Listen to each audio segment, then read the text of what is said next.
This video is a complete guide on how to fully customize your new Haute42 controller, covering the following topics: how to access the web configurator, how to update the firmware on your controller, how to change the RGB lighting and add your own custom lighting, how to change the boot up screen and visualizer, and lastly, how to disassemble your controller so you can add different switches, button caps, and even custom artwork. We're going to be using the R16 for this video, so it might be a little different depending on what controller you have. Here's a little chart showing which customization features you'll have according to your controller. Haute42 controllers use the GP2040 CE firmware, which is filled with a bunch more features that won't be mentioned in this video. Let me know in the comments if you want me to go over those in the future. Haute42 Discord. Before we start, I just want to mention that Haute42 has their very own Discord. So if you ever need help or want to share your customizations, definitely check out the community. It's a great place to get tips, share designs, and connect with other Haute42 users. What you need to start. In order to customize internally, we need to use the web configurator. It's supported on the following platforms: Windows, Mac, Linux, SteamOS, and iPad OS. Not supported is Android and iOS. In this guide, we're using a PC, but be sure to check the GP2040 CE website if you need help accessing the web configurator on Linux. Web configurator. Step 1. Take the included USB-C cable and connect one end to your controller. Step 2. While holding the start button on your controller, plug in the USB-C cable to your PC. You should see the following message pop up on your display screen. Step 3. Now, open up your browser of choice and enter in this URL. Cool. We now have access to the web configurator. Backup save. Before doing any alterations, do yourself a favor and back up your current configurations. This will ensure you can start over fresh if you need to. To do this, go to the configuration drop-down menu and click Data Backup and Restoration. Under Backup to File, hit Save. Firmware Update. Okay, let's update your firmware. As of this recording, we're on version 7.9. So if you need to update, you'll see a little indicator on the first screen. Go ahead and click that to download the latest firmware. After downloaded, unplug your controller and look for the boot button located at the bottom of your controller. On the R16, it's right behind the USB-C connector. Now we need to put your controller in bootcell/USB mode. Hold that button down and connect your controller to your PC. It should show up as a removable drive named RPI-RP2 on your PC. Go ahead and drag and drop the firmware we just downloaded into that folder and the device should disconnect automatically. Once reset, unplug the controller and hold the start button and plug your controller back into your PC. Then head over to the web configurator. If you still had the page up from before, you can hit refresh. You'll see that the firmware is now updated. RGB lighting. Alright, so let's talk about the RGB lighting. The R16 comes with some pretty sweet default RGB settings that look great out of the box. You can easily cycle through different colors and modes to find the ones that fit your vibe. By holding the back plus start button followed by X or A, you can cycle through the different modes. Back plus start plus X goes to the next mode, and back plus start plus A goes to the previous mode. The first mode is a single color for all the buttons. Second mode is a breathing color cycle. Third mode is a sequential key lighting mode, which is customizable. Fourth mode has 20 preset color layouts. And fifth mode is a custom color mode, which we'll get into shortly. By holding the back plus start plus Y or B, you can increase or decrease through 5 levels of brightness. Back plus start plus RB or RT adjusts the LED parameters. For mode 1, you can cycle through 13 different colors, and for mode 4, you can cycle through 20 preset colors. Back plus start plus LB or LT adjusts what color you want when the buttons are pressed. The trick here is to press back plus start plus LB and cycle through the different colors for the one you want. Keep note that this only works for modes 1 to 4. Custom RGB. Now, if you really want to make your controller unique, you can customize the RGB lighting using the web configurator. This lets you create your own color template so your controller can look exactly how you want it. Step 1. Connect your controller to your PC while holding the start button and head over to this URL. Step 2. In the configuration dropdown, select Custom LED Theme and press Enable. Step 3. Select your preview layout, in our case Stickless 16A, and I recommend left or right for the color picker location. Now, when you click on a button, you have access to the full RGB spectrum for each button, and you can even use specific hex codes. Normal is the color you want when the button is not pressed, and pressed is the color of the button when pressed down. Save color lets you save a color to the swatch list. To exit, click on the controller. You can preview the pressed color by right-clicking a button. Be sure to click the Save button on the bottom left corner before exiting, and you'll be prompted to restart your device. If you're a fan of the third mode and want to customize the order in which keys color up on the board, head over to the LED configuration in the Configuration menu. Under the RGB LED button order, you can drag the assigned buttons in the specific order you want. After, don't forget to hit the Save button. A little warning before you do this though, if you change the button order, it will change the position of all your colors on the other modes. So make sure to take note before doing this. Just in case you mess up, here's the default order. Boot up screen and display. Next, let's personalize the boot up screen and display. Depending on your controller, you can upload a custom image that pops up when you power it on. It's a simple way to add a personal touch every time you start gaming. Step 1. Connect your controller to your PC while holding the Start button and head over to this URL. Step 2. In the Configuration dropdown, select Display Configuration. Over here under Layout Options, you can set the button layout for the left and right side of the display, as well as the splash duration. To make your artwork, I'd recommend going to photop.com, which is a browser-based editing software. Hit File, New, and make sure the dimensions are 128 by 64 pixels.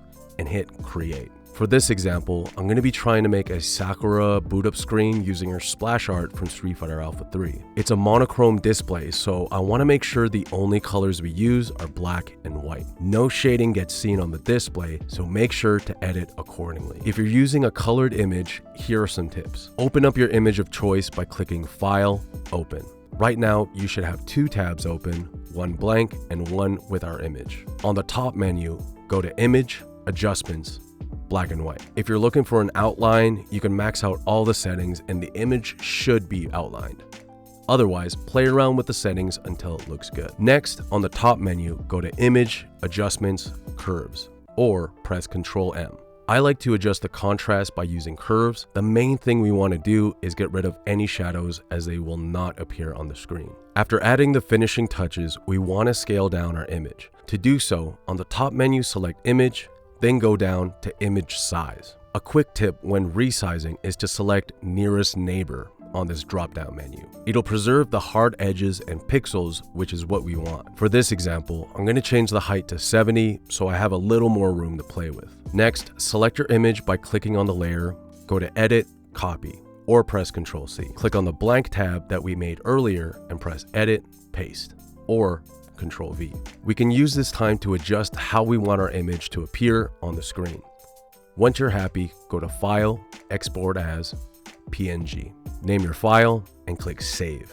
Now we can head over to the Web Configurator. Click Choose File and locate the image we just saved. It'll then be shown above the Save button. Before we hit Save, we have a few options. Number 1, click the inverted box if you want the image to be inverted. Number 2, set your splash duration to any amount. I like 30 seconds, or set it to 0 to keep it on at all times.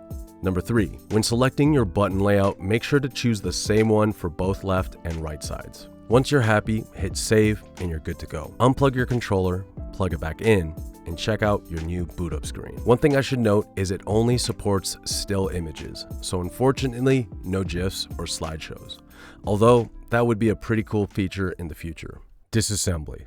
If you're ready to get hands-on, let's disassemble your controller. All you need to do this is a table to work on and a Phillips head screwdriver. I highly recommend doing this over a mouse pad, as a softer surface will prevent any damage to the acrylic panels. First, make sure your controller is disconnected from your PC and unplug the cable. Next, flip over your controller with the buttons facing down. Locate the screws in the back and remove them using your screwdriver. The R16 is held together by 9 mating fasteners, meaning there are 2 parts to each screw. Make sure you take out and put away both parts so you don't lose track. I found it helpful to add pressure to the flat part of the fastener with my other hand to stabilize the screw while removing. Take your time, be gentle to avoid scratching the acrylic, and keep track of all those tiny screws. When all the screws are off, you can safely remove the panels. Switches. If you're particular about how things feel, a nice customization option is swapping out the switches and caps. Haute42 controllers such as the R16, T16, and M16 use KO low profile switches, and the best part is that they're hot swappable, so you don't need to solder anything. If you have a G16, B16, or Hauteboard Mini, you can use Cherry MX switches. Step 1.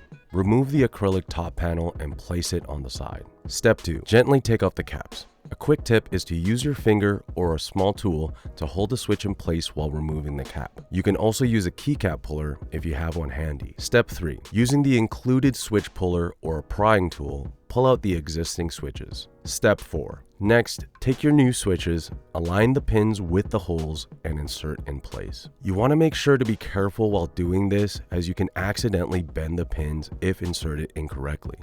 Take your time and be patient. One thing to note is that light transmission for the LEDs is limited if you decide to swap out the switches. I'm a big fan of the crystal switches because the lights really shine through. It's really a personal preference thing, but I figured I'd let you know. Button caps. As for the caps, you can definitely use button caps such as the ones used in the SGF Zappa or third-party ones on AliExpress. The 24mm cap is 20.2 millimeters, and the 30mm cap is 25.3 millimeters. However, you won't be able to use bigger caps such as these 24mm or 30mm 3D printed ones.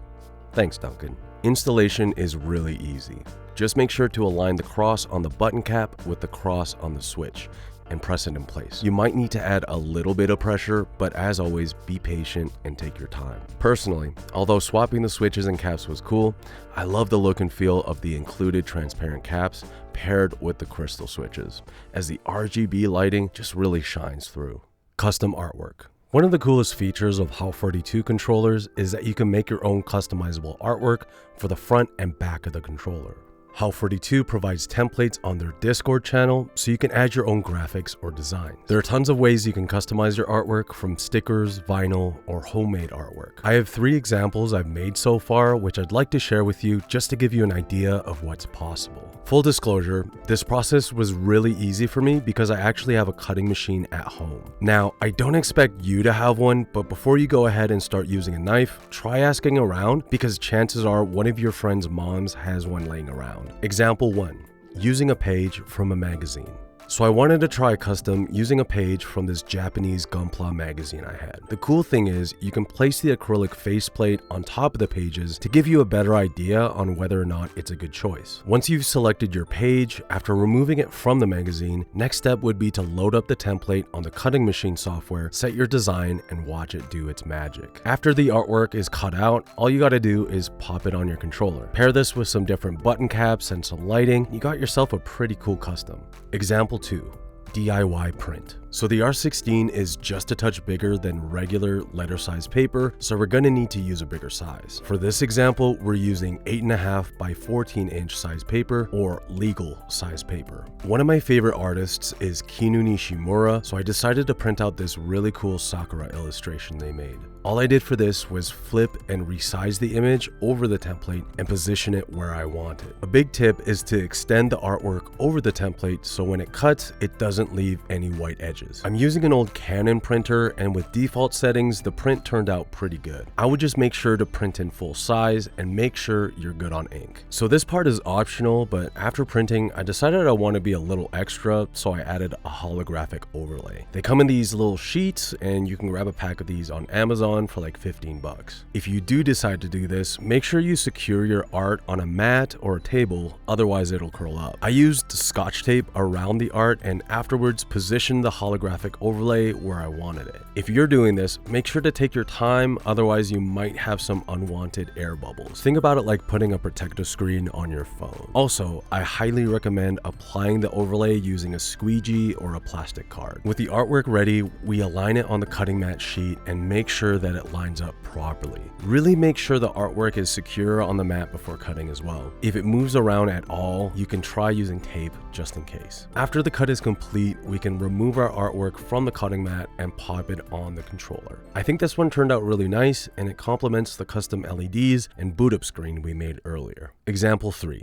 DIY print for the front and the back with button cutouts. So this example is pretty much the same as example 2, but without the holographic overlay and with button cutouts. I actually tried it first and noticed there was a lot of room when you cut out the buttons. I'll have some tips I'll talk about in a minute if you decide to do this for yourself. Like before we print out the artwork, I decided to grab this really cool art from one of my favorite artists, Chrysalis. It was from a collaboration my friends and I did a while back. I'll have that link down below if you want to take a listen. After the art is printed, we secure it on the cutting mat. This time around, I made some changes to the overlay so that it had a couple circles. One cutout for the stem and one for the art. You want to cut these just a touch bigger than the actual surface area to prevent it from moving around. Now, we let the cutting machine do its thing. Once the cut is finished, we got to be extra careful when peeling it off to make sure there are no rips. With the main overlay off, we can start peeling off the button art. I decided to do them one at a time first, just to get the feel of how it'll work out. The trick with the button art is to align the art with the back of the button and add pressure on the bottom with your finger. You're kind of pressing the art inwards while moving it in a circular motion. This makes it so the art goes around the edges and holds it in place. The 3D effect is actually really cool, and I was surprised at how much it added to the overall look. And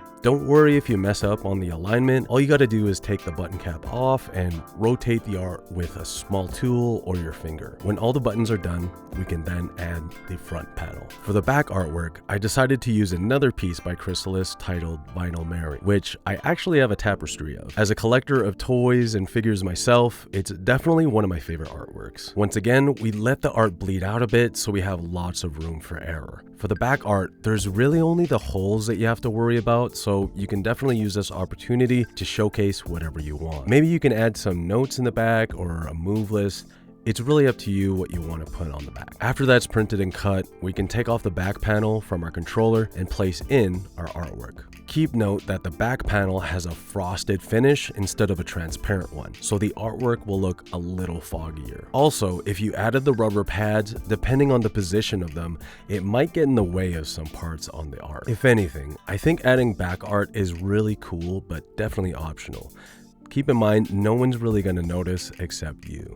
Reassembly. With the artwork out of the way, we can begin reassembling the controller. Start off by aligning all the panels, then using a Phillips head screwdriver, begin screwing in the mating fasteners. I like to do the 4 outer screws first and make my way in. Using the same method as before, add some pressure with your finger on the front of the fastener to keep it in place while screwing it in. Try not to tighten too hard, just enough for it to lock in. If you tighten the screws too much, you might risk damaging the acrylic panels. Once it's put together, you're ready to enjoy your fully customized Haute42 controller.